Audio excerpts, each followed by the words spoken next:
हम finally subject verb agreement में इसकी बात करने वाले हैं। So let's go. सबसे पहले कलेक्टिव नाउन होता क्या है?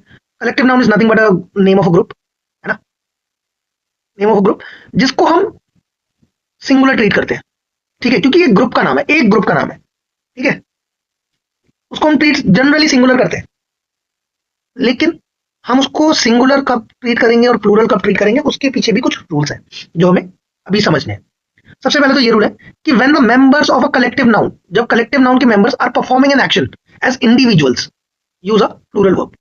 क्या बोलना चाह रहे हैं कि अगर एक कलेक्टिव नाउन के मेंबर्स इंडिविजुअल एक्शन परफॉर्म कर रहे हैं, बेसिकली अगर वो कलेक्टिव नाउन है तो वो एक ग्रुप की तरह परफॉर्म करने चाहिए, ठीक है, या फिर the group is not acting together as a unit, वो एक यूनिट की तरह परफॉर्म नहीं कर रहा। तो यानी कि जब एक कलेक्टिव नाउन में जितने भी मेंबर्स हैं वो कलेक्टिव एफर्ट ना करके इंडिविजुअल एफर्ट करे, यानी कि हर कोई अपना अपना करने लग जाए, ठीक है, एज अ यूनिट काम ना करे, तब हम वहां पे प्लूरल फॉर्म यूज करेंगे। जैसे कि एग्जांपल के तौर पे बोला है the jury were divided in their opinions. अब यहाँ पे जो ज्यूरी के मेंबर्स हैं, लेट्स से ये 2-4 मेंबर है, ठीक है, ये सारे एक ओपिनियन से एग्री नहीं कर रहे। लेट्स से ये कुछ चीज सोच रहा है एक्स, ये सोच रहा है वाई, ये सोच रहा है ए, ये सोच रहा है बी। तो यहाँ पे ये ज्यूरी एक कलेक्टिव वर्क नहीं कर रही है, एक यूनिट की तरह काम नहीं कर रही है। यहाँ पे ये सारे लोग अपने ओपिनियंस में डिवाइडेड है। दैट्स वाई यहाँ पे हर एक पर्सन अपना इंडिविजुअल वर्क कर रहा है, ठीक है, एज अ यूनिट काम नहीं कर रहा। और इस वजह से यहाँ पे जो ज्यूरी है उसको हमने ट्रीट करा plural, the jury were. Were क्यों आया? क्योंकि ये सब्जेक्ट क्या हुआ होगा, plural. Were divided in their opinion, ठीक है, तो हर एक मेंबर के अपने डिफरेंट ओपिनियंस होंगे तभी वो डिवाइडेड है, ठीक है। तो यानी कि वो ज्यूरी यहाँ पे एक यूनिट की तरह काम नहीं कर रहा, एक टीम की तरह या एक कलेक्टिव एफर्ट नहीं डाल रहा, वो अपना एक इंडिविजुअल एफर्ट डाल रहा है हर एक मेंबर अपना, ठीक है। सो देन वी से कि जो हमारा कलेक्टिव नाउन है वो ट्रीट होगा प्लूरल। जैसे ये वाला देखो, the band are tuning up their individual instruments. अब देखो, the band are tuning up समझते हो?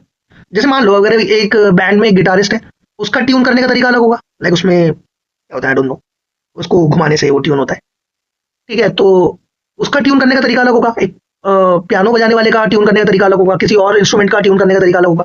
तो जब वो सारे अपने ट्यून कर रहे हैं, तो they are doing individual work, right, वो अपना, वो कोई यूनिट की तरह काम नहीं कर रहे, वो सारे मिलके एक काम नहीं कर रहे, they are doing their own work, right. So वहां पे हमने उसको प्लूरल ट्रीट करा है, the band are tuning up their instruments, ठीक है। The staff disagree on the new policy. भाई ये चीज देखो, the staff disagree, disagree verb की फर्स्ट फॉर्म है, एसईएस नहीं आया, खाली वर्ब की फर्स्ट फॉर्म है, तो यानी कि ये सब्जेक्ट क्या रहा होगा, प्लूरल रहा होगा। क्या कह रहे हैं, the staff disagree on the new policy, कि जो न्यू पॉलिसी है उस पर स्टाफ डिसएग्री कर रहे हैं। अब ऐसा हुआ होगा कि स्टाफ में जितने भी लोग हैं, कुछ लोग एग्री कर रहे होंगे, कुछ लोग डिसएग्री कर रहे होंगे, ठीक है। तो पूरा स्टाफ जो है वो डिवाइड हो रखा है यहाँ पे, हर किसी का जो सोचने का तरीका है टुवर्ड्स द न्यू पॉलिसी, जो एटीट्यूड है उनका वो डिफरेंट है। सो द स्टाफ या जो कलेक्टिव नाउन है that is not working as a unit, ठीक है। In that case the collective noun will be treated as plural noun and the following verb will be in accordance to the subject, ठीक है, that will also be a plural verb।